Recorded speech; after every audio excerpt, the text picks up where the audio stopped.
Real quick, I just want to do a little brief introduction to the episode. Since on my last episode, I was talking about how I really appreciate you guys commenting and, following, and appreciate you guys showing support to me on my Discord and my Patreon and my Spotify and my Apple Podcast. Since then, last episode, I actually said, even though I don't have any Patreon subscribers, well, guess what? I actually now have 2, which is a huge 200% increase, right? I mean, I know it's small, in the grand scheme of things, but for me, it's really big. And I just wanted to thank those 2 people real quick, giving them a shout out. I won't say their names directly, but I just want to thank you 2 guys that did sub to my Patreon and supporting me to continue to make these episodes and side quest episodes and deep dive episodes. It really, thank you so much. That's super cool. It really means a lot to me that people are willing to support me like that. And I just, you guys made my week. You really did. You really made my week showing me that, and it really inspires me. So I wanted to thank you guys. And again, thank you guys that just follow me and comment on my stuff and support me and like my posts and like my episodes. And you guys are participating in the Discord. You know who you are. You guys have been so helpful, and just want to give everyone a shout out again. Thank you. Also, thanks to my guest this week for Ocarina of Time. When I was looking for guests this week, I was struggling finding a guest that would work with the time schedule that I currently had for recording the podcast. And my guest Fleur came out of nowhere within a few hours of the podcast and said that they would be willing to do the podcast. So thank you again, Fleur. Want to say, give them a shout out. And yeah, so let's get this party started.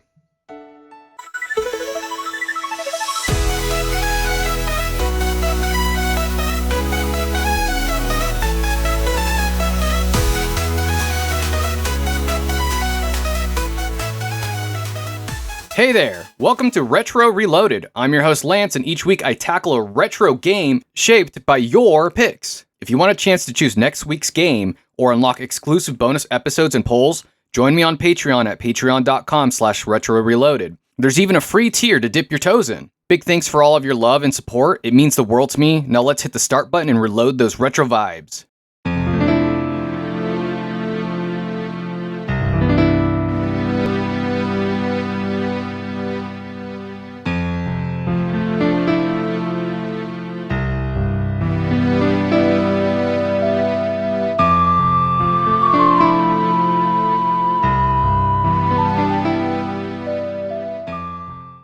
The Legend of Zelda: Ocarina of Time stands as the benchmark in 3D action-adventure gaming, marrying innovative mechanics with a rich, time-spanning narrative. Developed by Nintendo's premier EAD division under the guidance of Shigeru Miyamoto, and overseen by directors including Eiji Aonuma, the title introduced features such as the target locking and the context-sensitive controls that became genre standards. Its narrative, revolving around Link's journey to thwart Ganondorf through time travel and musical puzzles, established an emotional depth and world scale rarely seen in its era. The game's critical and commercial success has cemented its status as one of the greatest video games of all time, influenced countless successors, and inspiring a devoted fan community. Ocarina of Time was in active development from late 1994 at Nintendo's Entertainment Analysis and Development EAD division, coinciding with projects like Super Mario 64, Mario Kart 64. The title shifted from Nintendo 64 DD to a cartridge to lever a higher data throughput, eventually expanding from 16 megabytes to a record-breaking 32 megabytes, making it Nintendo's largest cartridge game at the time. Under producer Shigeru Miyamoto's vision, as far as the plot goes, players assume the role of Link, a young Kokiri tasked to saving Hyrule from the evil Ganondorf by mastering the mystical Ocarina of Time.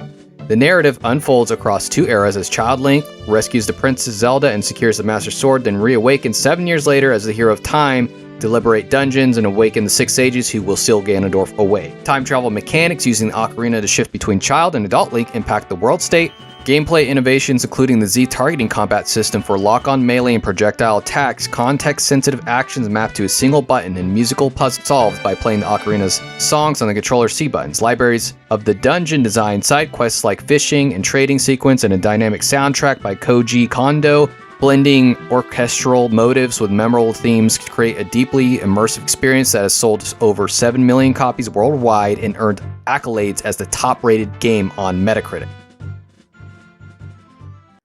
All right, everybody, after that is all said and done, I have my guest here, Fleur, aka Ruler. Thank you for coming on to the podcast to talk to me about Ocarina of Time.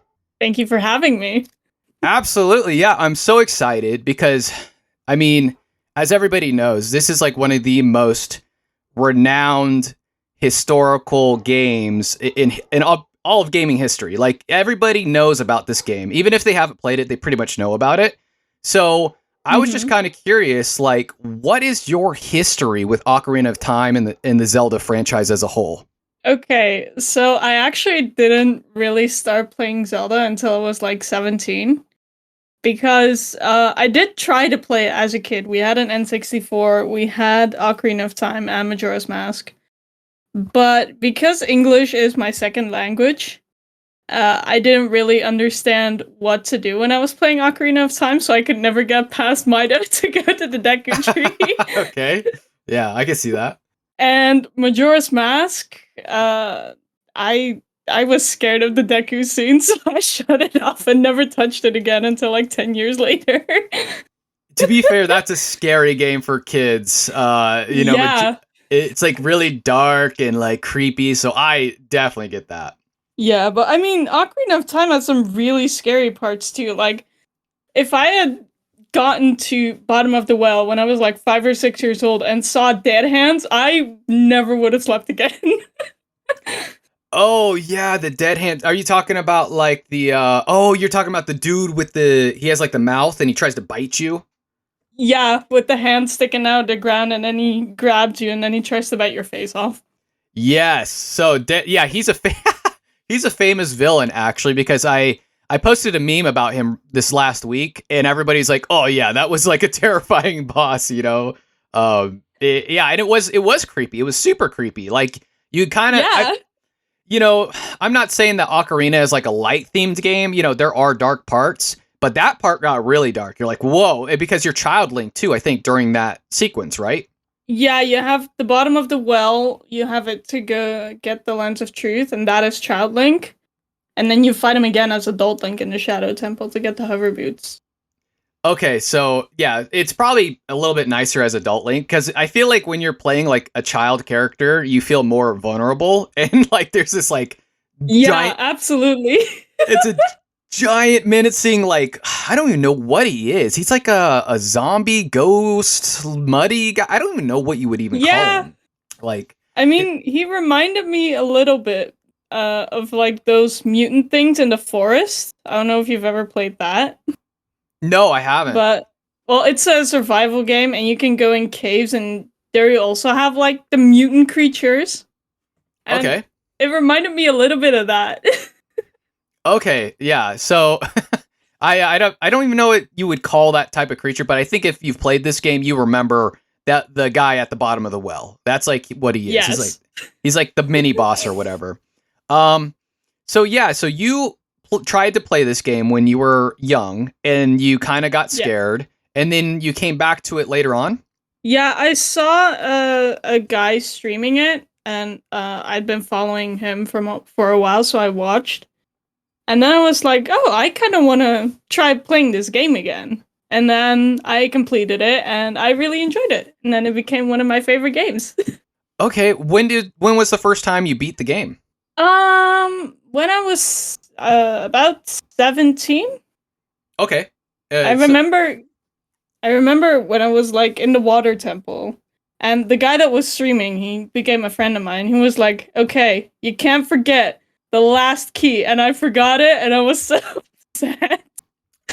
Yeah, so that's a famous trope in this game too, is the water temple, right? Like, yeah. Everybody who has played this game, or even if you haven't played it, has probably heard about the water temple, like everybody complaining about the water temple. And the reason for me, I think you had the same issue that I did. I think it was there's like first of all, there's like these water levels that you have to adjust throughout the temple. Super super annoying. And then you have to put on these boots that like sink you to the bottom, and you got to take them off, and you got to put them on, and you got to take them off. And it's like really annoying. And then you'll get through most of this dungeon, and for some dang reason, there's always a missing key. Always, you're always missing one key that like you're like, where am I supposed to go? Like, I don't know. I've been through this whole dungeon. Where am I supposed to? So that's the issue I had. That sounds about right for you too, right? Yeah, because at a certain point you have to backtrack to go get the key, but the game sort of guides you away from that. And if you follow the flow of the temple that the game sends you to, you're gonna forget that key. Okay, so they kind of trick you into missing it. Yeah, so it's definitely man, I don't know what their obsession with water levels are, because I played Ocarina of Ages, or not Ocarina of Ages, excuse me, Oracle of Ages. I played Oracle of Ages, and they do the same exact thing with the water levels and like backtracking and all this stuff. It was like so annoying. I was like, why did they bring this back? I'm like, why? Like, why do you, like, nobody liked the first time, in the water temple. Because go ahead. I think they just had a little bit of a water level obsession around that time. Yeah, I wonder if it was like one and guy. Nintendo in general. Yeah. You think the whole team was just like, yes, yeah, like, I don't know. Like, I feel like there was just one guy who was like maniacal. They're like, hey, how about, you want to design the water temple? And he's like, sure, I got this. And he's just like, just some guy who likes torture or something. Oh, absolutely. Yeah, and it was just, yes. And the funny thing is that the rest of the temples are pretty, I would say, like sometimes they're confusing, but they're pretty straightforward-ish. But once you get to that one, it's like, okay, what the heck, Yeah, because when you enter, like, the water level is at the highest, but you have the boots that get you to float to the bottom, so you can, in theory, access all 3 levels. And each level has 4 directions that you can go into. And somehow you're supposed to deduce that you have to go to the one specific corner out of 12. Oh, yeah, sure. Yeah. Yeah. Let me just pick the right corner right away. Okay. Yeah. And I know they do this. They have a water level too in Majora's Mask, but I don't remember struggling with that one as much. Do you? Yeah. They made it a little more straightforward because in Majora's Mask, you have, in the water temple, you have to reverse the flow of the water at a certain point. So there's only a limited amount of areas that you can access. Okay. Yeah, so and you also get the Zora mask in that game. Yes. So like which is like really fun. I mean, if you haven't played Ocarina or Majora's Mask, if you're listening, basically you get a mask that turns you into a Zora, and you can swim through like the water super, super fast and through these tunnels and stuff. So that the water temple in the second game, Majora's Mask, is much more interesting in my opinion. Yeah, for sure. Yeah, so I replayed this game this last week, and I unfortunately, because the way I do my podcast, I play a game for a week and review it. Sometimes I don't get enough time to beat the whole game. And basically, I got to the point where I just beat the Fire Temple, and I wanted to go back. I wanted to get through the Water Temple again because it's been so many years. I wanted to see if, like, it was going to be easier for me this time around. But I didn't have enough time, unfortunately. And I think I dumped like 10 plus hours into this game over the week. And I don't know. I think I got too sidetracked with stuff that I thought was important, but wasn't important, So like the mask, quest line. Oh, the mask side quest. Yeah, I really wanted to get the bunny ears. I was like, oh, if I get the bunny ears, I can be fast. That's like what was going through my head. But it actually takes a while to kind of get all those masks. Yeah, and in Ocarina of Time, the bunny hood doesn't work that way. Like, you don't actually run faster when you have it. That's only in Majora's Mask. Oh my goodness, I did not know. Because the last one I did play before replaying this was Majora's Mask, so that's what I remember. I was like, oh yeah, I run really fast with the bunny ears. So... yeah, you are in Majora's Mask. Man. So I wasted a little bit of time doing that. But what do you get at the end of that quest line? Anyways, I forgot. Pretty much nothing. You get the sort of quote unquote ability to borrow the different masks, and they add masks for the Goron, the Zora, and I believe the Gerudo as well. But they don't really do anything. Oh, so they're just aesthetic, kind of. Yeah, they're fun to play around with, and I think for some you get a different reaction from the various NPCs, but it doesn't really do anything. Okay, so I know the only thing I do know is that if you wear that mask that has like the eyeball on it, and you go to the tombstones, you can read the tombstone. Like they tell you things, right? Yeah, they give you hints. The Sheikah Stone. The Sheikah Stones, I believe. Yeah, and I remember just like watching some clips, and there's like some hidden lore in there too, right? Yeah. Okay. Yeah, do you know a lot about the lore of this game too? Quite a bit, yeah. I Okay. read the manga as well. They're not technically considered canon, but they are very interesting to read. Yeah, people were talking about the manga on stream when I was doing it this week, and I was like, "Oh, that sounds like super interesting," because they explain, I guess, why. Like for example, when Ganondorf hits you with that spell and Zelda's running out of the castle, like they explain why you don't have Saria's ocarina after you get the new one, and they were saying that it was destroyed when he like hit you with that spell, so you no longer have it. Yeah. And so I think the manga, even though it might not be canon, might explain some things that the game doesn't. And you know, to be fair, this was I don't think the developers at those times really expected people to kind of pick apart the story so much. They're like, oh, we're just creating a game, you know, and the people are gonna have fun with it, and people really did. But like later on, people are like, oh, I want to know the exact reason why this happened and this happened. And then we get into like the whole Zelda timeline fiasco, which is like a big thing, like which I think they kind of put together at the last moment because people wanted it so bad, you know? Yeah, go ahead. And Ocarina of Time split the timeline in 3 because of the whole time traveling thing. Yeah, so that's like where I get hung up a little bit on the where I kind of have. I mean, it's cool and I'm okay with it now. But when I first like heard the whole like, okay, there's a timeline where he goes back into the past and he's Child Link, and we call that the Child Link timeline. And then there's Adult Link after he defeated Ganondorf, and then there's the Fallen Hero timeline where he like was killed. So, and then you go in like all these 3 directions, and it's a way to kind of explain, you know, this different stories and stuff.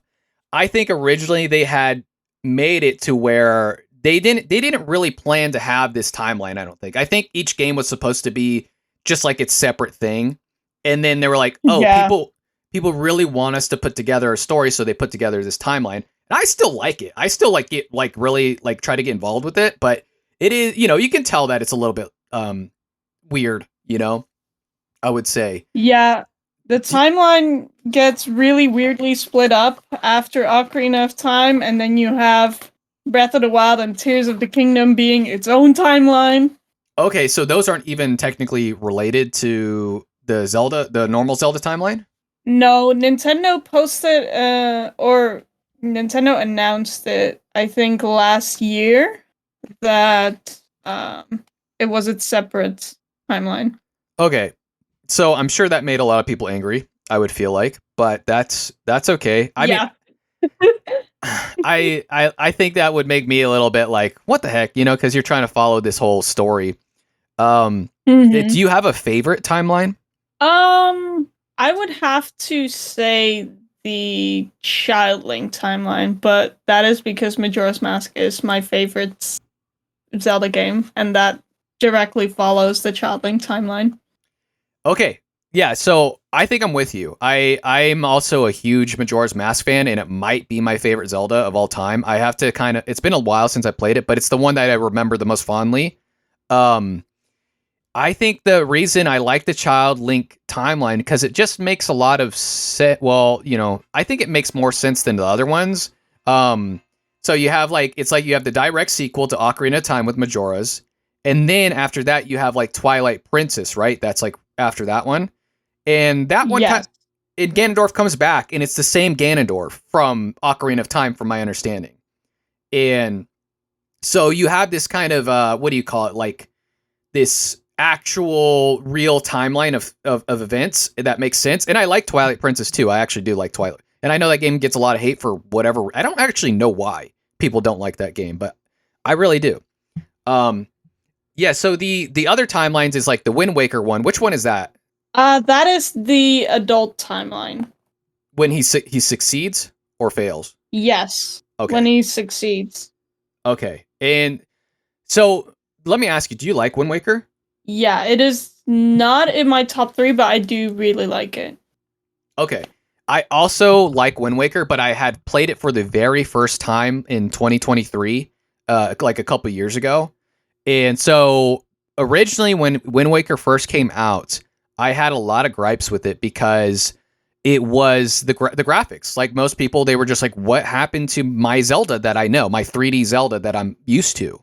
And they're like, oh yeah, it's like cartoony, it's fun, it's playful. And people are like, we don't want that. We want the dark, spooky, like Majora's Mask. You know, we want that, like the serious Zelda. And I went back and played it, but I did enjoy the game, and it's still a Zelda game. In its regard, and it's very fun. But yeah, it wasn't. It definitely wasn't as good as I remember Ocarina or Majora's being.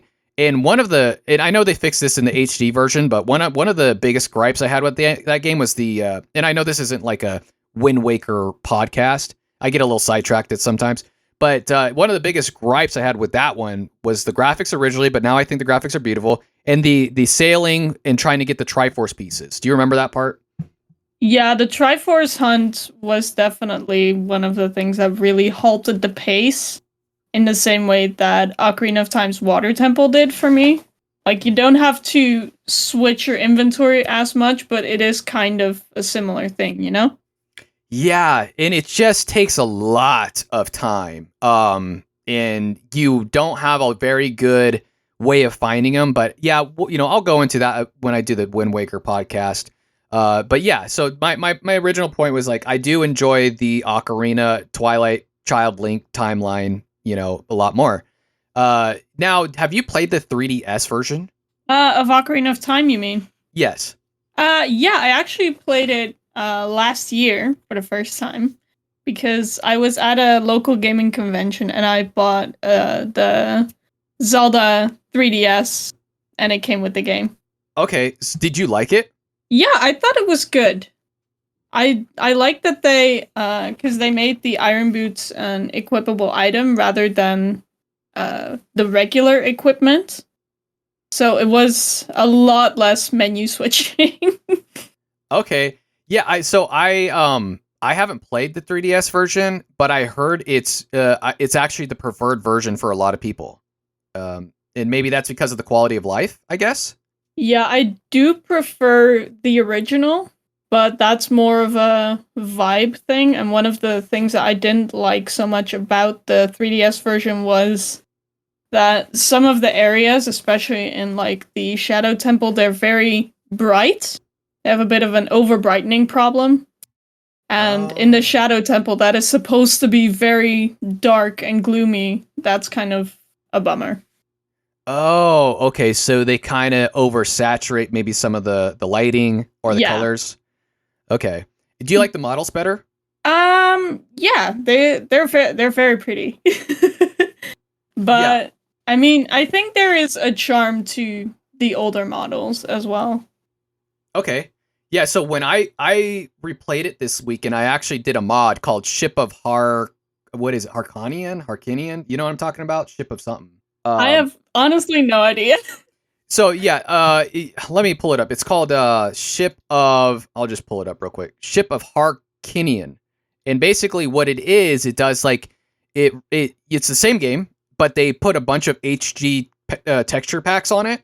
So you basically get like a version, and you can, resolution to like 4K and all that stuff. So it's basically like playing Ocarina of Time as if it was like maybe on the GameCube or something.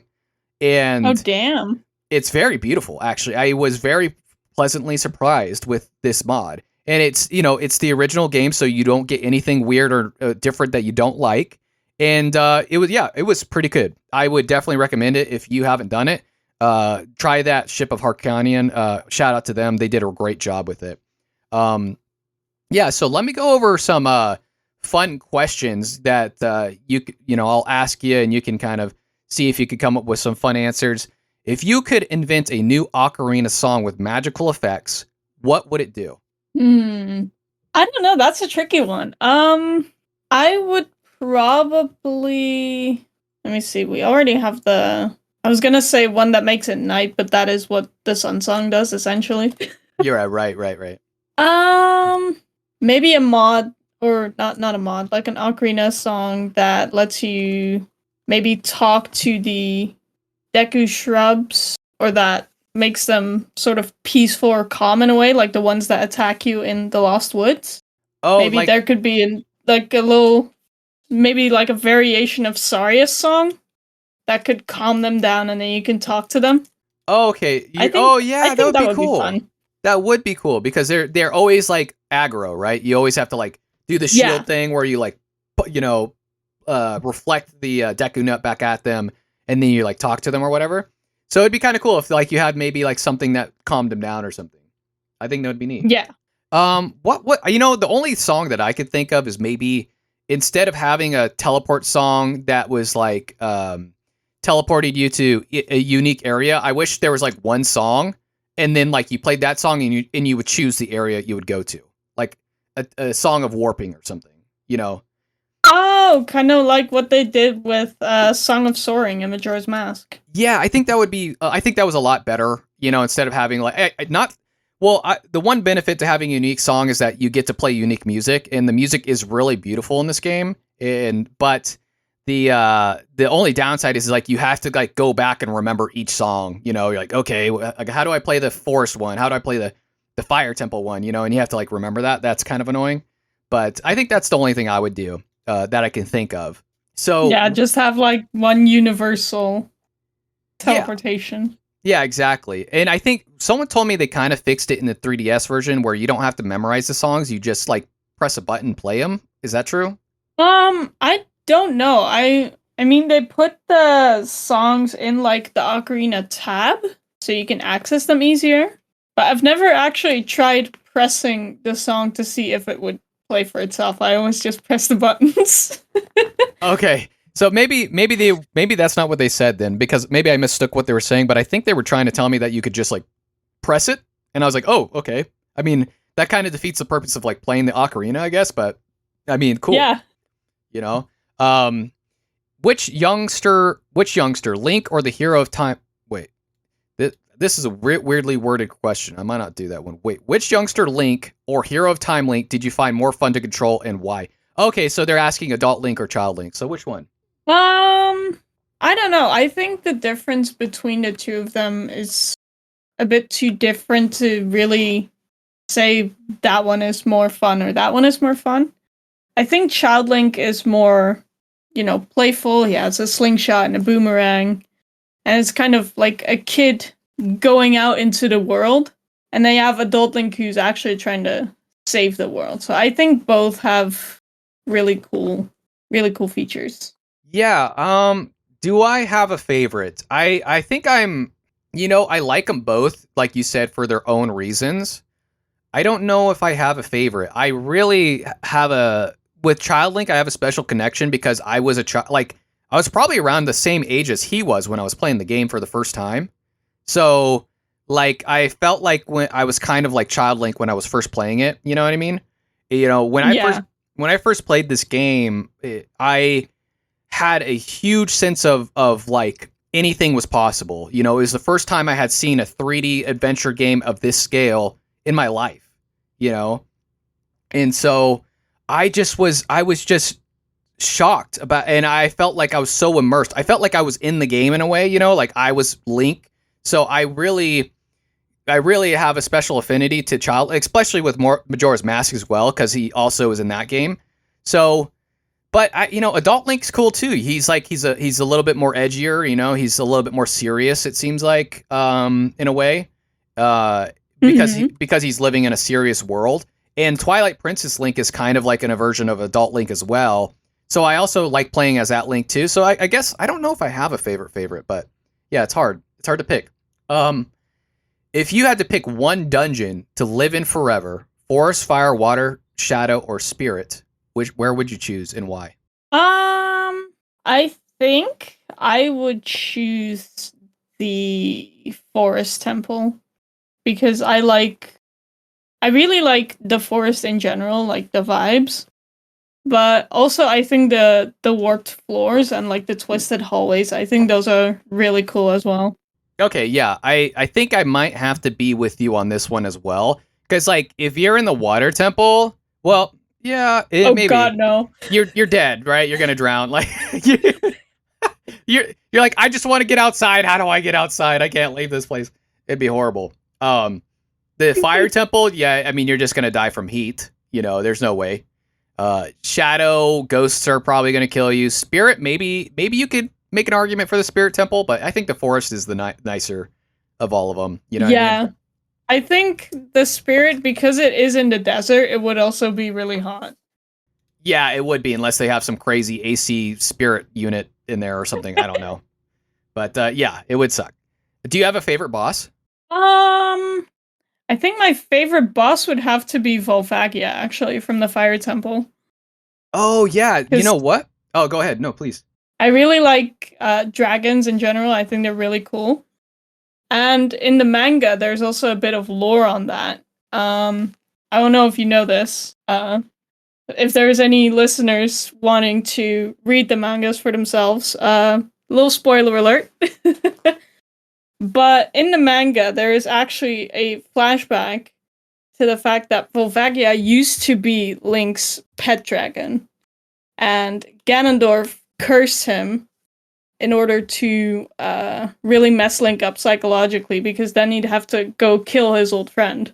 Whoa, his pet dragon from the same timeline or like a different game? No, from the same timeline. So in the manga, when Link is a child, he comes, when he goes into Castle Town, he sees someone selling a pet dragon, and then he buys it and sets it free, and then the dragon saves him from, some monster, I don't remember exactly which. I think it was a stall child or something. So one of the skeleton ones. And then they become friends, and then 7 years later, when Link is in the Fire Temple to free the Gorons and such, Link remembers Volvagia, but Volvagia doesn't remember him. And so the only way to break the curse that Ganondorf casts is to kill him. Oh, wow, that's sad. That's kind of sad. You know, in the game, they make out Volvagia to be an ancient creature of terror, not like a baby dragon or something. Yes. They changed that in the manga. I thought that was a really cool addition. Yeah, it's definitely a different rendition, you know, because like Darunia, he's like, yeah, this ancient dragon which has arisen again because Ganondorf re-resurrected it or whatever is, you know, going to destroy everything. You know, that's kind of a cool story too. But the whole baby dragon thing is definitely more personable with Link. Yeah. And I could see how it can mess him up mentally and stuff. Does Link talk in the manga? Does he speak? Yes. That's weird. Link can speak. That's weird.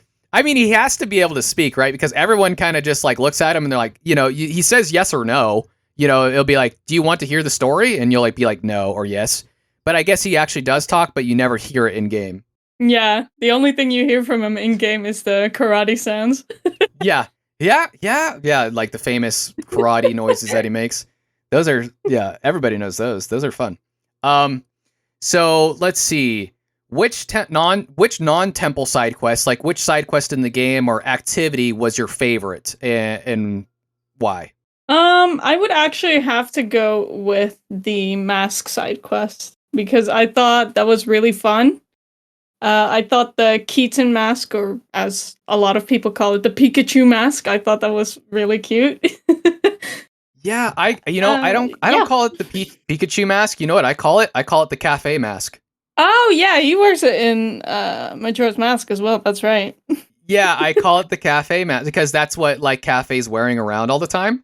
Yeah. And so I just like call it the cafe, even though it's not, because the cafe mask I think is actually a different mask. Yeah, it's a mask of cafe. Yeah, it's like the mask of his actual face, but that's the one he was wearing. So I always like I was like, oh, it's cafe mask, like, yeah, Yeah. it's the Pikachu mask. I mean, it was resembled after Pikachu. Everybody knows it. That's like why they made it. Yeah. It's an homage. But yeah, the key to mask. Yeah, the I think the side quest for that was fun and interesting because it does take you around Hyrule and it makes you kind of go to different places and stuff. And it's like a kind of a fun thing to do. It's kind of a simpler version of like all the mask quests in Majora's Mask in a way. Yeah, absolutely. And so that's probably where they got a lot of that idea actually from in Majora's Mask was like, oh yeah, let's take this quest line and just make it way more complicated and more, whatever. But yeah, I think that was probably my favorite side quest too. I know you got like the Poe thing, and I know you got the big Goron sword, and I know you got like the fishing event and different stuff like that. But I think the mask one stood out to me most as well. If I had to like put my, if I had to think about it. Yeah. Mm-hmm. Was there any weird glitches that you ever like encountered while playing this game? Not that I encountered playing myself, but I did watch a few speedruns online, and I think the infinite sword glitch, like, whenever I see it, it weirds me out so much to, like, have Link just standing there, and the sword is doing its thing and attacking, but Link is standing completely still. Oh, okay. I think I've seen that. Like his actual, what do you call it? Like his body or whatever is like standing still. His animation is still, but the sword is like going off. Yeah. Okay, yeah. Do people use that in speedrunning, like you were saying, right? Yeah. Okay. You know what I see in the speedrunning thing all the time is that I haven't watched like a full speedrun, I don't think, but I always see them do that weird, like, they like do some sort of slash or whatever, and then they get their shield up and they run backwards really, really, really, really fast.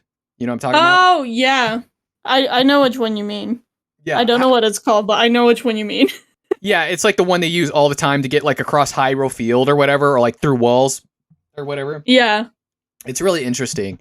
I think the glitches are fun to watch. When I was playing the game though, I don't think I encountered like a glitch that was like game breaking that which is really surprising to me because to create one of the first 3D games of this caliber and this, of this size and not have that many glitches is actually pretty crazy to me. Yeah. I don't know really how they pulled it off. I don't know how they did it, to be honest. But it's a long and arduous development. it's incredible. I mean, this game set the new gold standard for 3D gaming.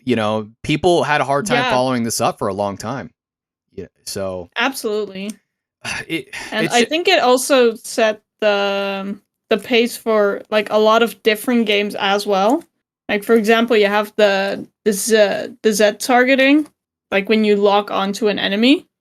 Yes. They use that in a lot of modern games as well. Like, for example, in Red Dead Redemption, they use it, stuff like that. And I think that's really cool as well. Yeah, they were the first ones to do it, the Z targeting, right? Yeah. Yeah, so part of that's because no other controller really had a Z button before.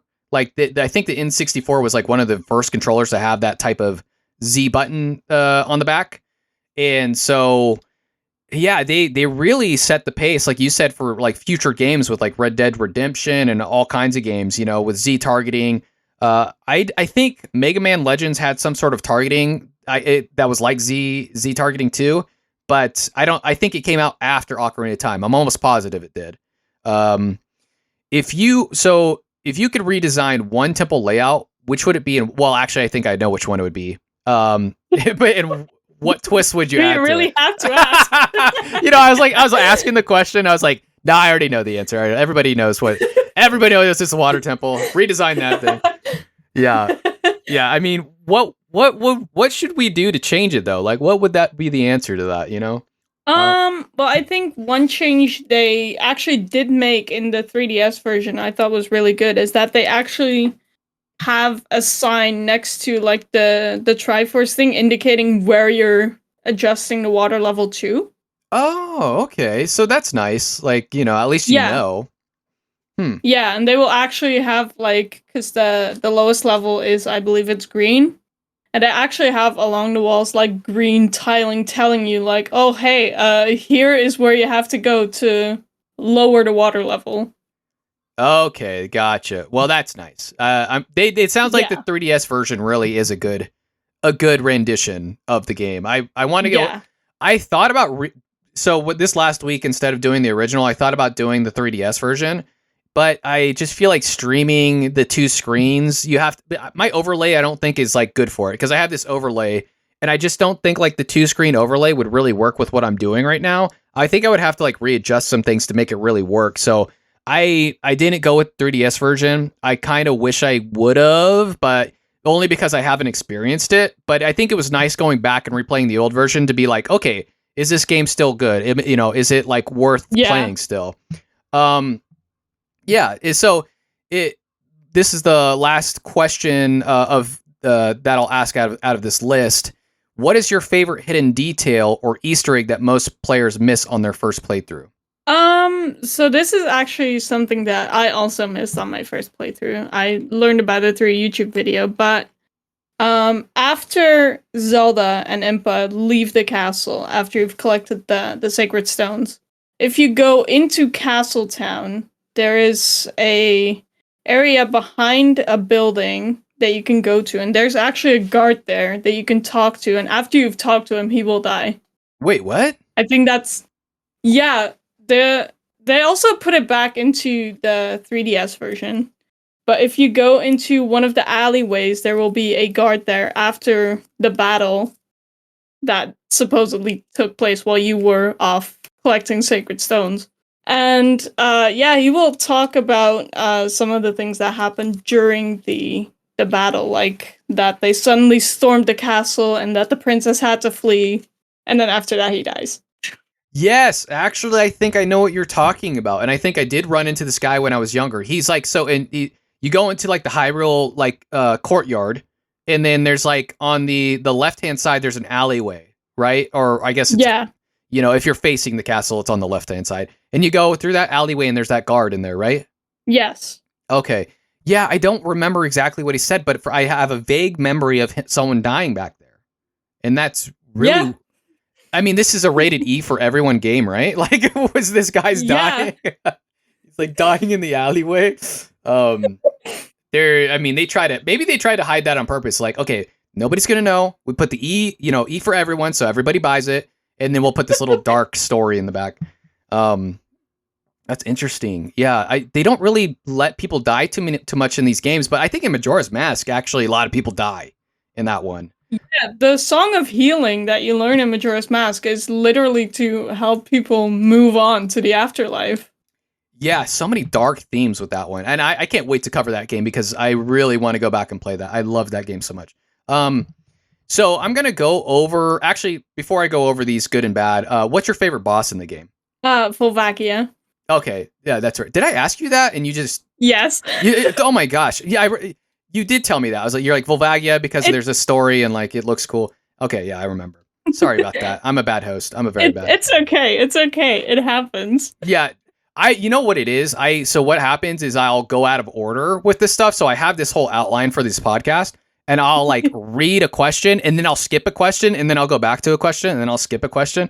And so it's just a bad habit I have. I probably should just go in order, but my mind just doesn't seem to work that way. It's kind of all over the place. But yeah, I know the feeling. It's okay. Yeah, I mean they did diagnose me with adult ADHD. Take for that for whatever it is. But yeah, so so I'm gonna go over some of the good and the bad in the game, and I'm gonna talk about each point. But I'll mention first one of the good points, and that was the music. The music in this game is so good. It is so like.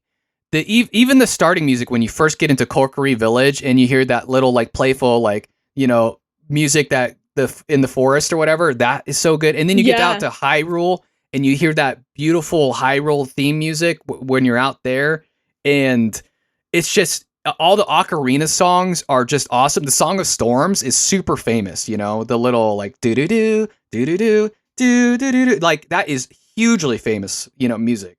That is my favorite Ocarina song in the series. It's Song of Storms. Yeah. Oh yeah, yeah. It's such a good one. It's really cool. Yeah, I don't know if I have a favorite. I know the Song of Storms is one of the ones that sticks in my head the most. Epona's song sticks in my head. Zelda the Lullaby sticks in my head just because you play it so many times.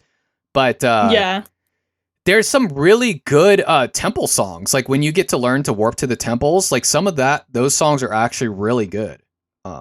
Yeah. Especially For when sure. when you're playing with Sheik, like she's like there doing the harp with you, and you guys are like jamming out. Like it's like such a good, Yeah. I especially love that with like the Bolero of Fire. 'Cause it's like do do do do do do do do, and then it gets more intense. yeah, and And it I just really love that. increasingly gets more intense, like you were saying, just so good. Do they bring back the Song of Storms in Majora's Mask? I think they do, don't they? Yes, but you don't use it nearly as much. I mean, Okay. to be fair, you don't really use it much in Ocarina of Time either, but Yeah, you mostly use it to like open up like holes in the ground, and you use it to yeah. get the well, like drain the well of water, I think. And Yes. that's And piss off the windmill guy. yeah, and make the windmill. He just like starts spinning faster. He's like, you little bastard, like, damn it, like he's always mad. He's like, you came back after 7 years and you did this to me. Why? So funny. Yeah, and so the music is just so rememberable, so good. So I wanted to really just hammer in that point that they did a really good job on the music in this game, and a lot of people remember it even till this day, even if they're like me, where they hadn't played it in 20 plus years, and you can still remember these melodies. Yeah. So, now the overall gameplay is another good point that I wanted to bring about, is that with the Z targeting and the combat and the flips, and like you can do like these little backflips, and you can like sidestep, and you can bring up your shield, you can do a spin attack. It's all pretty good, and it's still pretty smooth to this day, I would say. Yeah. know? 100%. Yeah, so you like the combat too then. Yes. Yeah. I will admit that I struggled with it a lot when I first played it, and I died a lot to like the Stalfos in the Forest Temple because I refused to use my shield. Oh yeah. So you get a little stubborn, you're like, I just want to hit you. You're just trying to hit them over and over. Yeah. Yeah, because if you're listening out there and you don't know what the Stalfos are, they're like the skeletons, right? The skeleton guys. Yes. Yeah, so there's like skeleton guys in the forest temple, and the whole strategy is you wait for them to hit you, and then you like hit them back real quick after they're done hitting you. But if you're impatient like me and like you apparently, where you just want to kill them, you'll like attack them as many times as possible before having to block, and it will get you killed. And they do a lot of damage. They do like 3 hearts of health or something. Yeah. Yeah. And at that point in the game, you only have like maybe 7 hearts of health, so you get, it's bad. So yeah, the gameplay was good. The combat's good. I didn't really have too many issues. There's a couple times I was like blocking the game, and the Stalfos would get around my block for like, it seemed like for no reason. That kind of irritated me a little bit. The aiming in the game. So like, for example, if you have the bow or the slingshot, it's a little bit hard. It's not super smooth. Yeah. So like you'll hit in a certain direction, and your character will sometimes just shoot over in that direction. You're like, oh, like you'll overshoot to me a lot in this game. But other than that, besides the aiming, I think the combat was actually really good, and they still use a lot of those mechanics in today's games. So I think that's why it really holds up. Now, one of the bad points I would say is that if you weren't like me and you didn't do a mod where you did the HD graphics and you did all this, or you didn't play the 3DS version, the graphics in this game are a little outdated. Would you agree with me? If you compare it to today's standards, then yes, absolutely. It's definitely outdated, but I tend to, because I play a lot of old games, and I tend to sort of put it into view of when it was developed. Okay. And if you look at it, because it came out in 1998, and for that time, it was definitely very impressive. Yes. Well, I mean, it was impressive because, first of all, it was like one of the only 3D games out there. And second of all, it actually isn't. When I say it's outdated, I'm not saying it's like horrible, but like if you compare it to the modern day, and you're not used to this type of graphics. So if you're like a modern day gamer and you go back and play Ocarina of Time, you might be like a little bit like, you might be turned off a little bit at first. But once you give the game a little bit of time, I think you'll adjust to the graphics and it's going to be totally fine. Yeah, for sure. And so, yeah, I think I don't think the graphics are the worst I've seen, because I played some PS1 games before this, like Silent Hill 1, and that was way worse. I mean, it was horrible. I had to do Duck Station, and I had to like upscale everything because it was so bad. It was you can't even tell their faces. Like, their faces are so blotchy. Some people like it though. They're like, oh, that's like the retro nostalgia, and I'm like, yeah, I get it, but it's hard to tell what anything is. It's so blotchy. But Zelda's not like that. It is blocky, but it's not that bad. It's just a little bit outdated.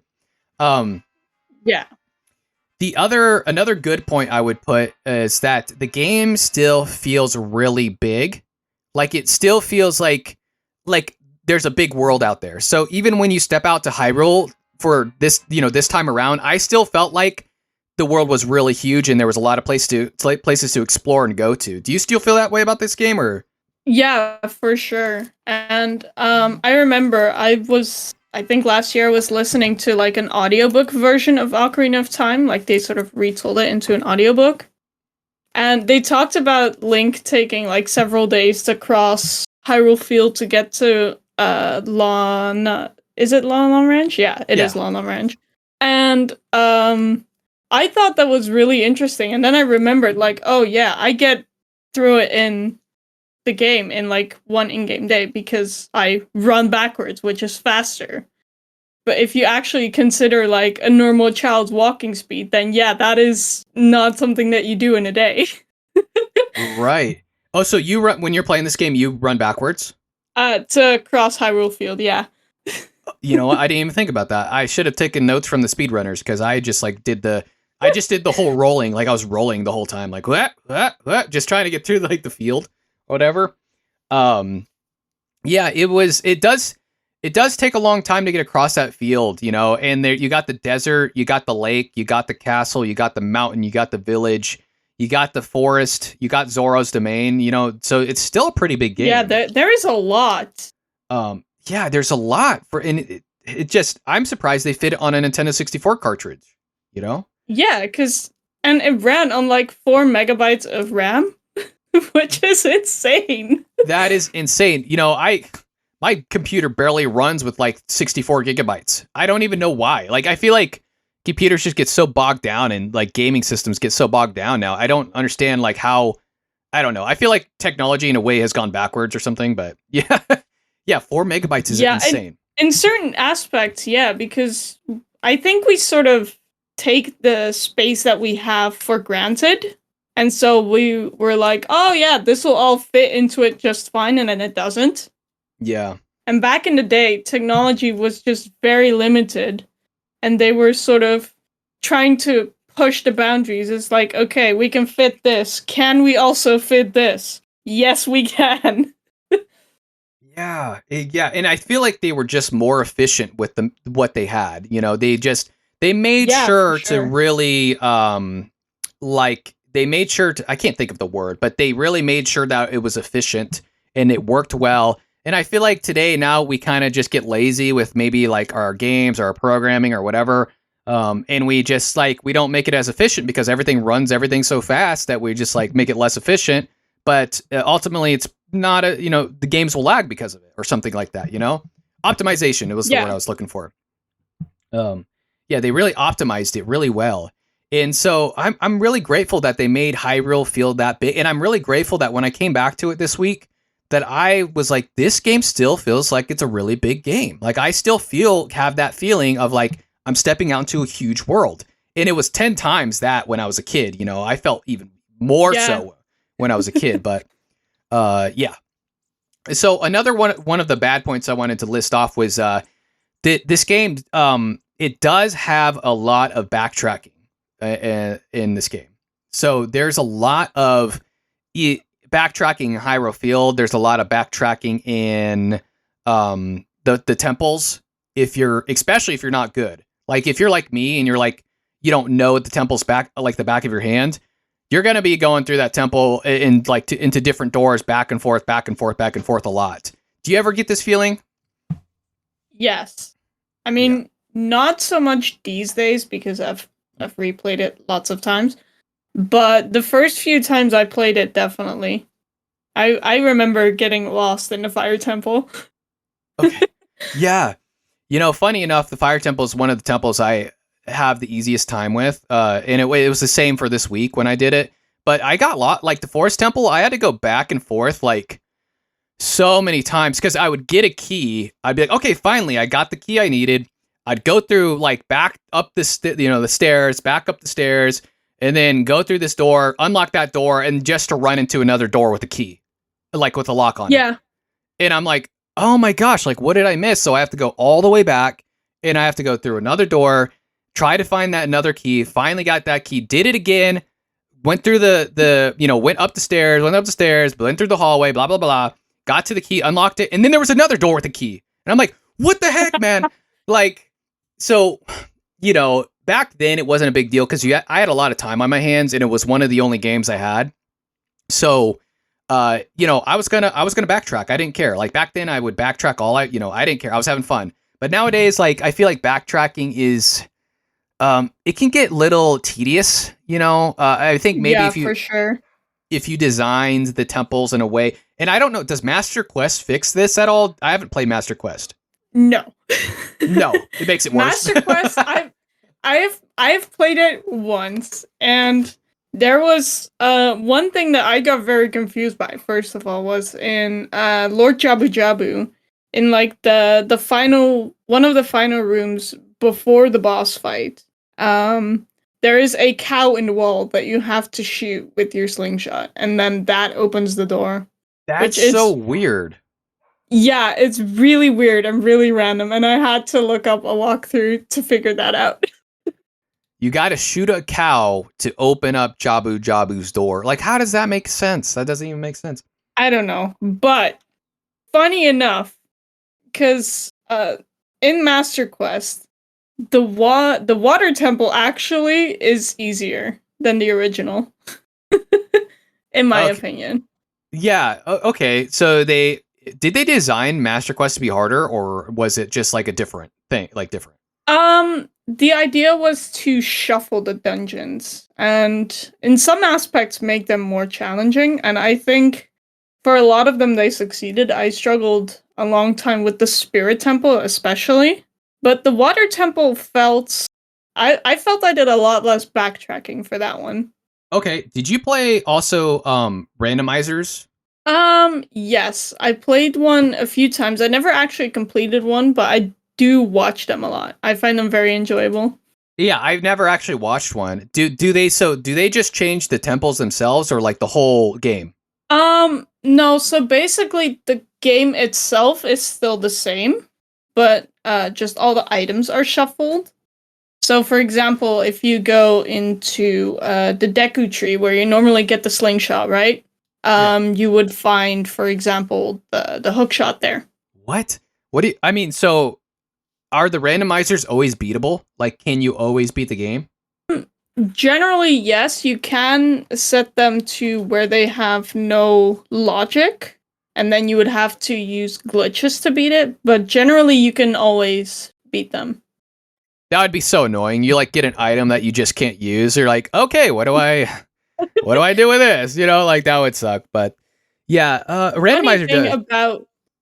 Funny thing about the randomizer is, when you're Child Link and you go into Castletown for the first time, right? And you have the slingshot minigame. Yes. So you don't, how you need the bow for, the adult shooting gallery? You don't actually need the slingshot for the child shooting gallery. You can do it regardless of whether you have the slingshot. Okay. And one time when I was doing a randomizer, I actually got the slingshot as a reward for completing that. That's so funny. He's like, oh, yeah, I mean, you know what? That kind of makes sense. Like, oh, you're really good with the slingshot. You can keep it. You know what I mean? That's kind of cool. Yeah, I never played a randomizer. I always thought they made the dungeons different or something, like kind of like Master Quest or something. Yeah, you can choose to make them like have the Master Quest layout, but I don't usually do that. Yeah, I do want to play the Master Quest at some point, but at the to be honest, because it's been so long, when I was playing it this week, I felt like I was playing a new game in a way, like because I didn't remember any of the dungeon layouts. I was like, okay, like how do I get through this part again? How do I do this? Like I didn't, there's little vague memories of things that I remembered, but like for the most part, I was like, okay, I had to rediscover it. Besides, like maybe the Deku Tree. The Deku Tree is like so straightforward. Yeah. Yeah, so yeah, there's lots of backtracking, and I did get annoyed, but it sounds like if you have experience with the game, it's not as bad. One of another the good points is that the story still felt pretty solid. Like I don't think this is like the deepest story in the world, but I think it's still good for what it is. You know what I mean? Yeah, I think the story, a lot of it is hidden in the subtext in a way. Like it doesn't feel like a straightforward storyline. Like this, the main storyline isn't super deep, but when you go look into the subtext, it gets a lot deeper. Yeah. So for those who don't know, the main story premise is basically your Link. And there's Ganondorf, and Ganondorf's a bad guy, and basically you have to save Hyrule from Ganondorf, and then Zelda's like somebody who is like, I don't know, she's got secrets and power, and she's a princess. And I mean, if you know what Zelda is, you kind of understand what's going on in the story, because it pretty much most of the stories are similar in a way where it's like Ganondorf's doing something bad, and you're going out and you're trying to stop him from doing that. And they always try to capture Princess Zelda, like she's always getting captured. That's like except in Ocarina of Time. Except the Ocarina, yeah, she actually, well, until the end, I guess. But yeah, like at the end, but yeah, she does pretty well. She does pretty well evading him. Yeah, Yeah. and she's really intelligent. She's really clever in her abilities. But yeah, the story's still good. It's still fun. It's not like a Final Fantasy deep lore story, but it is a very fun and good. It's a good one. It's solid, I would say. I think the story's still good. I think it stands up. Yeah, for sure. Especially if you get into the subtext where the story gets deeper, like you were saying, where it does get deeper if you go into these side quests and the subtext and all these little things. Now, one of the other bad times that not bad times, bad things that I would say about the game is that because Hyrule Field is so big, there's a lot of travel time. So like you're going back, and this goes kind of along with the backtracking point, is that you will have to go to like Zelda's castle, to the mountain, and then you have to like go back down to the mountain to the forest, and then you eventually have to go back up into the mountain, and it's like it takes a lot of time. But this is the good point about it, is that it gets better as you play the game, because you get songs that will warp you to these points. Yeah. But in the beginning, you're kind of doing a lot of travel time, and if you've played this game before, you might not want to like have to do that. You would like, I kind of wish I just had the teleportation, but that gets rid of the exploration. I guess I wish I would have gotten the teleporting like the first time that I went there. Does that make sense? So like the first time I went to like Death Mountain, I wish I would have gotten the song instead of like the second or third time that I went to Death Mountain. It's not a big deal. And it's not like it takes a ton of time, but yeah, you do have to like, you're going to have to travel. I got Epona finally, and that helps a little bit on Hyrule Field. But you still have to run up Death Mountain and stuff and all that stuff. But yeah. And another bad point was the water temple that I mentioned, but we already we killed that point, water temple bad, that's bad. Everyone knows it's bad. Now, another good point, though, is that the characters are really interesting still. And they're fun. They're fun characters, They have these little side characters that you meet throughout the world, and they're just really fun to talk to, and they all have individual personalities and different stories. Do you have, like, a favorite character in this game, or besides from Zelda and Link? Yeah, I think I actually have two favorites in that regard. One is, in Majora's Mask, she's called Anju. In Ocarina of Time, I think she's just known as like the Kaku lady. And what I really like about like one of the details that they gave her is that she's allergic to them and yet she keeps them. And Yeah, I that's think so that's like a funny. unique little fun little detail. Yeah, she does. She's like allergic. This is the first time I realized she was allergic to the cuckoos, and that's why she has you go get them. I didn't realize that. Yeah. She's like, I take care of them. I just can't touch them. It's like, okay, why are you Yeah. cuckoo lady? You know, like, what are you doing? you, you need a new job. I don't know, go with cows or something. Like, what? So weird. Yeah, and I remember like the character who's like a carpenter. He's like the leader of the carpenters, and he always does that weird. He has this like weird animation where he like moves his head in a circle and like yells at you or something. Yeah. It's so weird, but it's fun. It's like he's like, yeah. I don't know what he's doing, but and then there's like the two little. Go ahead. In the later game, he's getting captured by the Gerudos. Oh yeah. Okay, so I forgot about that part. Like you have to save them or something from the Gerudos. Yeah. Yeah. Okay. Yeah, and the Gerudos are in the water area if I remember correctly. But yeah, it was it's a funny fun game because of all these side characters. You remember the two gestures? Like there's these two twins. They're not jesters. I call them jesters. And they look exactly the same. And one's like talking serious, and the other one's laughing. But the animation's like really over the top. Like the guy's laughing, like hysterically laughing. And Oh yeah. yeah, they're just like super goofballs. They bring all these characters back basically in Majora's Mask 2, which is like another reason like you get to see like two different sides. They're not actually the same people, but they are like alternate versions of those people. Yeah. And then like yeah, it's just there's a lot of good characters. I remember the bizarre guy. I remember exactly what he looks like, the one that runs the shop. Yeah. And I remember Mido. Everyone hates Mido. I hate Mido. I wanted to be able to like I just wanted to be able to smack him with my stick or something and just like I wish that was like the way you got past him instead of being like, oh, I got a sword and a shield. Just be like smacking him out of the way. Get out of my way. I'm going to the Deku Tree, man. Like, you know, I blame him for the reason the Deku Tree dies because, you know, I could have gotten there in time and I could have done my everything, but no, he's standing in the way. You know? No, he had to go block your way and be annoying. You're like, I'm trying to save his life, man. Can you help? You know, get out of my way. I don't know, but yeah, and then he comes back and tries to block you again until you play Saria's song. It's like, I'm Adult Link. I could just push you out of the way. Get out of here, kid. Like, go away. You know, but Link's a nice guy, so you play the song and you're like, okay, Mido, I'll appease you, you know? But yeah. And then there's like Saria. She's a memorable character. She's very like touching, you know, very emotional character where it's like Link's childhood friend and you have to kind of abandon her.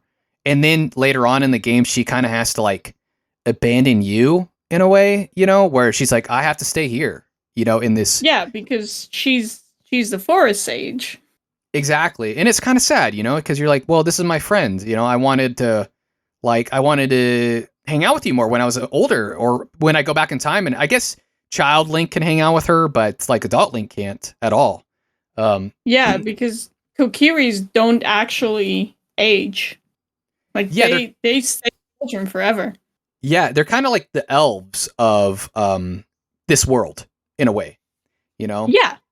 And they got pointy ears like elves, so they're basically elves. They kind of look like Santa's elves. They have the little pointy hats and stuff. And, they wear green. Excuse me. Yeah. But yeah.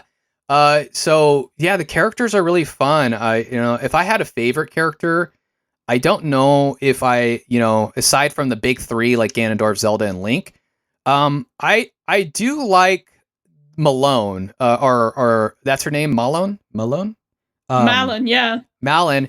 And the reason I like her is because, first of all, she's very nice. And second of all, like there's I don't know if it's a fan theory or something, but they say that like him and Malone kind of get like hitched later on in life or something. Yeah, I've heard that. Sorry. I've heard that theory as well. I thought it was really cute. Yeah, and I think it's cute, and I think it's fitting. It makes sense to me. Like, they kind of make this little connection when they're younger, and they grow up. And I don't think Zelda and Link are technically related, but for some reason, I always saw them as related to each other. You know, they're both Hylians or Hylians or whatever. But I think they do come from different families. But for some reason, I had it in my head when when I was younger, that they were brother and sister. So, yeah, I mean, in some games they do have that sort of sibling-esque bond. yeah. And then in some games they have more of maybe a romantic dynamic, but in some games they don't have anything at all. They just like, it's like hero and then like princess. Yeah. You know, yeah, I know a lot of people hitch those two together, but I never, for some reason, Zelda just doesn't seem like the kind of gal to me that really wants to get hitched for some reason. Yeah, I mean, I think that makes sense given that she is a descendant of the goddess. Oh yeah, of Nehru or whatever. Well, technically she is a descendant of just like the goddess Hylia, I think. If I remember correctly. Okay, yeah, I know they have like Nehru. What are those guys? Nehru, Din, and something else. Yeah, so you have like the goddess Hylia who created the world itself in a way, and then you have the three golden goddesses, and those are mentioned in Ocarina of Time, where you have Din, Nehru, and Fleur. Nice. So there's like so let me get this straight. So Hylian was kind of first, and then those three were second, or yes. Okay, she's like the one that made those three, and then okay, I get it. All right, yeah. So yeah, Zelda always seems like the kind of gal that just was on a mission always. You know, she's a little playful when she's young, but the moment she grows up, it's all talk. You know, it's all business. Like she's like business. That's what Zelda's about. She's like getting stuff done. This is what I'm doing. I got stuff to do. I have no time for that kind of thing. But maybe after like Ganondorf's defeated, maybe she does. I never played Breath of the Wild or Tears of the Kingdom, so I never get to see that side of her in that. But I don't know. And this is just, you don't really see that side of her in those games either. Okay, yeah, and this might be me just projecting like, you know, what I think of Zelda, and it probably is, but you know, just something I thought about. Yeah, so the Malone thing is really cool. She might be my favorite character in that regard, that she has an important role in the story.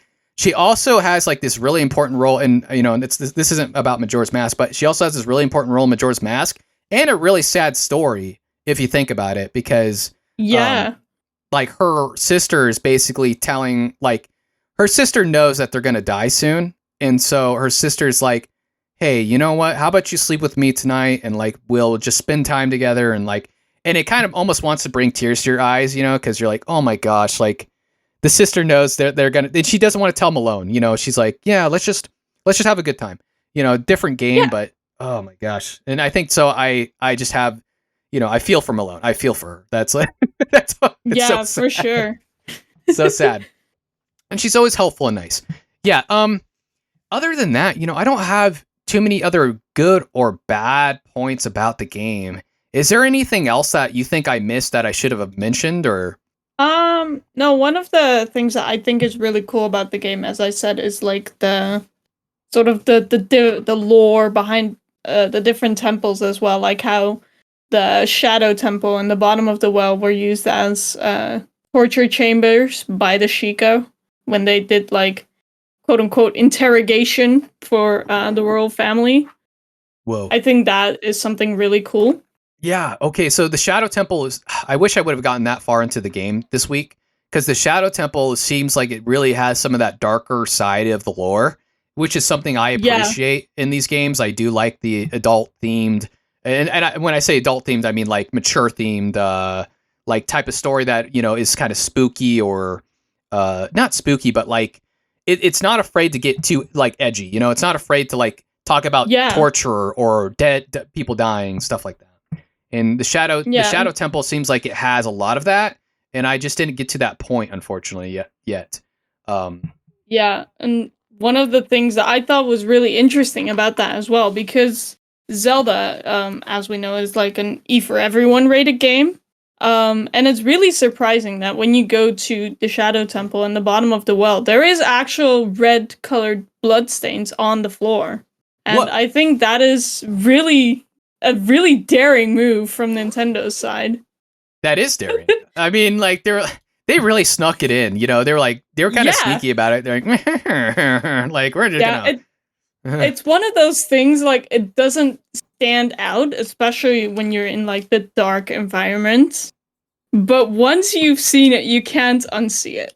Yeah, okay, that's interesting. So you're like, something went down here. Like something really bad went down in this temple, you know? Yeah. Oh, wow. I didn't know there was bloodstains in there. That's it. I kind of want to get to that point at some point and see, like, I want to look for them, you know, like find these bloodstains. Yeah. So, is there any other final thoughts you think we should add before we like rate the game? No, I think we've covered most things actually. Cool. So, yeah. Just out of curiosity, what would you rate the game out of? So, it's going to be out of 9 dungeons. How many dungeons would you rate this game? I would give it, I think, about 7 dungeons. 7 out of 9. Okay, that's pretty good. Yes. That's a pretty good. What would you have done to give it a 9 out of 9? What did it need to do? Well, one of the things we already discussed is definitely the water temple. Right. And I think they did a good job partially fixing that in the 3DS version by making the iron boots equipable. I think that definitely helped. Yeah, and overall just like a little less backtracking. Like it does get better once you get more familiar with the game, but there is still quite a lot of it when you have to in the first half of the game especially, like you have to go to the castle, then go back to the forest, then go to the mountain, then go to the Zoras. Like there's a lot of running around that I feel could have been sped up. Okay, yeah. Yeah, I think you have some good points there. And so, do you think like the 3DS version you would give like an 8 out of 9 or something, or? Yeah. Okay. Just for like gameplay wise and stuff. Yeah, so if I had to rate the game out of 9 dungeons, and this, 9 dungeons is including Ganon's castle, I would probably rate it a 7.5 or 8, maybe. And I think, well, maybe 7.5 because you reminded me of the backtracking, and I really did not like the backtracking. Maybe a 7.5. Back when I first played it, it was a 9 out of 9. Okay, back when I was a child and I first played this game, it was a 9 out of 9.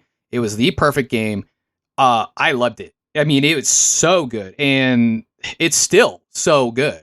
It's just there are some things that kind of got lost in the track of time, and for the modern day of gaming. But 7.5 out of 9 is good. This is a fun game. I think this is a game that most people can pick up, even the modern day, and never played it, and they will still enjoy this game. And they will have a lot. They will really like it. And so I would recommend people go back and play the game and reload the game. You don't want to miss this title. If you're a Zelda fan, or if you're like an adventure type of, I don't even know what adventure. What would you call this? Like a genre? Adventure? I think it would fit into the adventure RPG genre. Okay, yeah. Sure. If you're an adventure RPG like type of fan, go back and play this. Go play this. I mean, there's a reason a lot of people claim this to be one of the greatest games of all time, if not the greatest of all time. It's got a huge fan base, and I think I'm with you here, Fleur, that I like Majora's Mask better because I think what it does is it takes Ocarina of Time and just improves on certain mechanics. Once you get past the time, the reason people don't like Majora's Mask is because there's this time aspect where like you have 3 days to kind of get everything done, but once you figure out how to like manipulate time really well in that game, it's not a big deal. So I would probably rate. I'm assuming I'm going to rate Majora's Mask better than like at a higher level than Ocarina. But this is still such a good game, and people are probably gonna be upset that I didn't rate it a 9 out of 9. But it's, you know what, guys, this is a fantastic game. Okay, it isn't a perfect game, but it is fantastic. Yeah, absolutely. So I'm gonna do some viewer comments, and you can feel free to chime in after each one about your thoughts about it if you want. The first one is Caught in a Trap from Reddit says, revolutionary is pretty much summing up the game. You can draw a direct line in terms of gameplay from this game to everything that has followed it in the series. I played UUT again after 25 plus years, into this year, and it still holds up. So it sounds kind of like he did what I did, and he was like, yeah, this game's still good, you know? Yeah.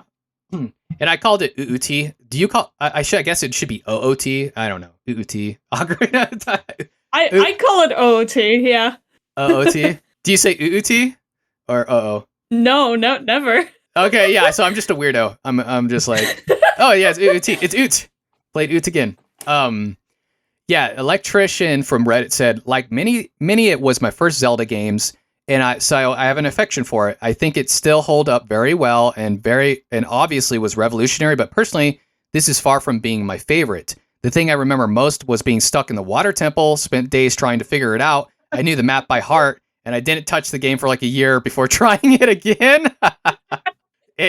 Okay, this person like got to the water temple and they were like, this game sucks. I hate it now. Not doing that. No way. And that's pretty far into the game, too, I would say. I'd say the water temple's like the last, 40% of the game. Wouldn't you say? Or yeah, I think the fire temple would mark roughly the halfway point. So yeah, I think water temple being about 40% off of the end is pretty accurate. Yeah, so this person got pretty far into the game. Was like, wow, this is really fun. And water temple's like, nope. That it's so funny how infamous that water temple is. It's so funny. Ear says, OOT was sparkling new, and I, then 7 years and 10 months old, accidentally stayed up all night playing it, doing random because holy F, I was playing Zelda and it was awesome. Then my dad comes down because we were supposed to have an early morning for a certain annual event, and then only do I realize I was up all night. I somehow didn't feel tired the entire time. That's amazing.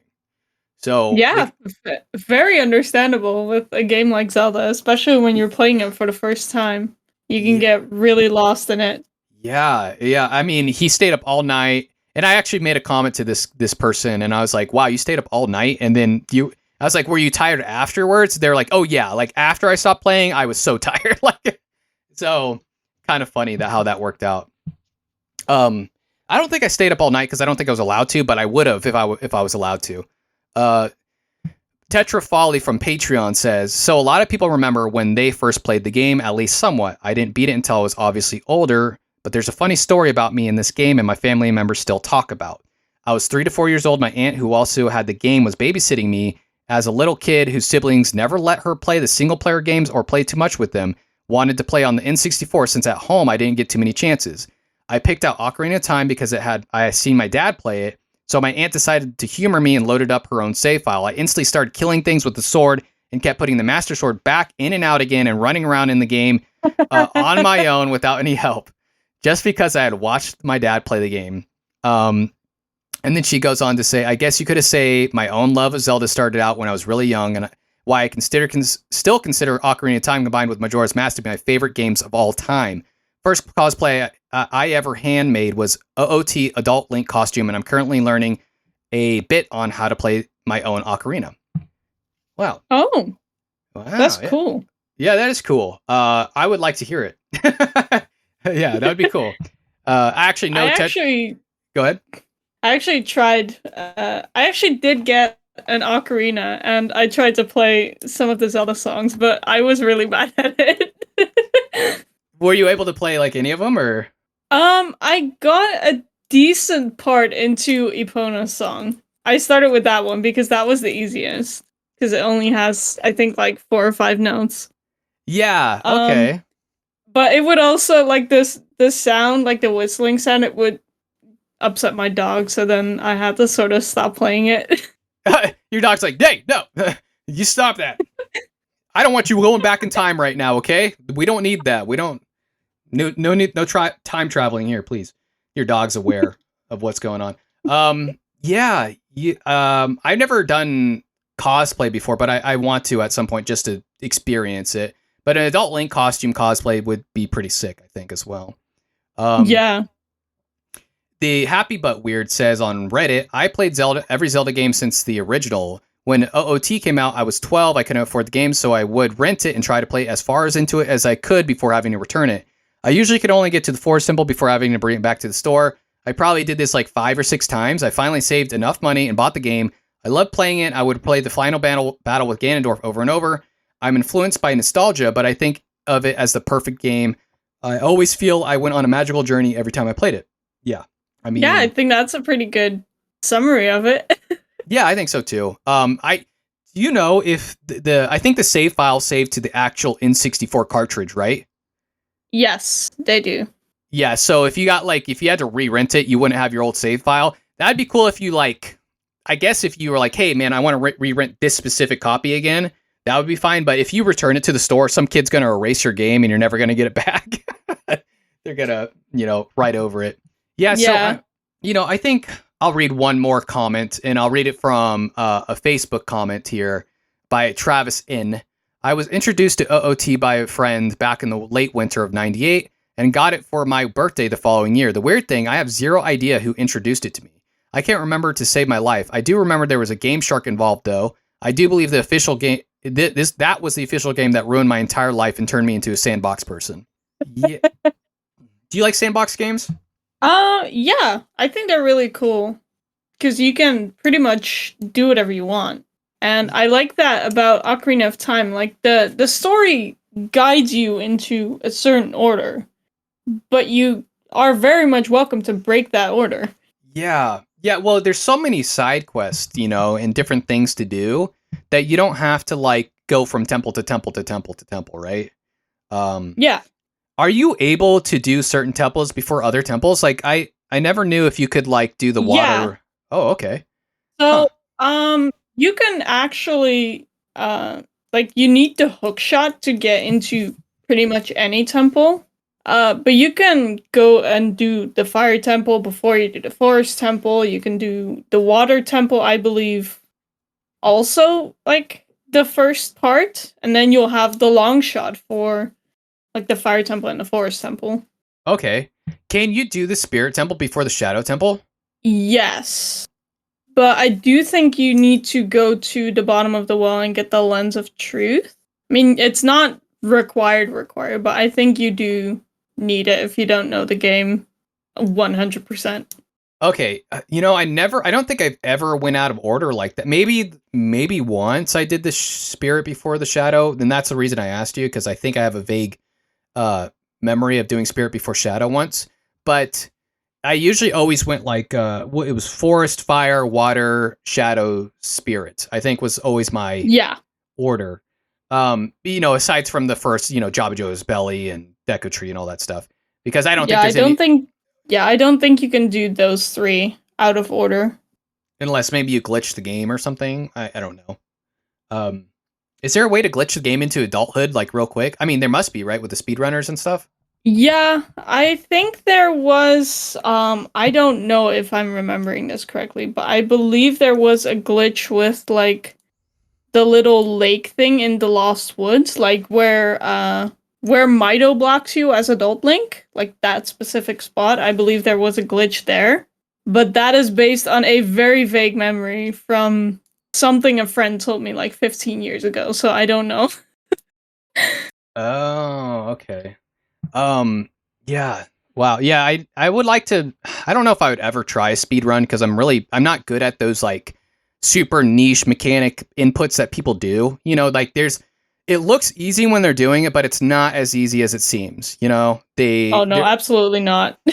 Yeah, there's like very specific buttons you got to press at certain times, and you have to be really quick, and you have to do it at the the right spot. And it's very, very finicky. So it's not as easy as it seems. I wanted to read one more comment, because I told my friend Wob, who's in my Discord, that if he made a comment, I would read it off on the podcast. So we'll do one more comment, and then we'll move on. Because I was like, hey, do you want to make a comment before I do my podcast? He's like, yeah. Let me do it right before I get to work. So he said he was actually going to be one of the guest speakers maybe for this, but I decided to kind of like keep rotating, because Wob is actually a really good guest speaker. He just has been on a lot of episodes, so I like to switch it up a little bit. But yeah, he said, Ocarina of Time was my first big foray into 3D. I remember being so enamored with it that my cousin, my brother, and I cut some cardboard and made some shielda and swords. Then my stepmom covered them in tinfoil, and we had the mirror shields. Ha ha ha.